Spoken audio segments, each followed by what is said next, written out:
台语字真趣味，乡亲啊，草仔鸡卖见到人，台语安尼写，草仔鸡卖见到人。草仔鸡虽然是正无就梦的物件，但是一个无细字，嘛会去互伊害甲跋跋倒。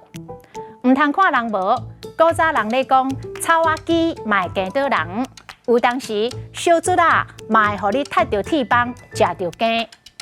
一个小员工所讲的话，竟然害大头家失去下面子，有影是草仔鸡卖见到人。台语讲草仔鸡卖见到人，一个小小的疏忽，嘛有可能会造成严重的后果。这句话是咧提醒人爱谦虚，唔通骄头激使。无论偌厉害的人，若无注意细节，忽视风险，小错误嘛会造成大祸端。草仔鸡卖见到人的羹是白音，文音读经。这件买卖我无插手，钱嘛无经我的手，所以我唔是真了解。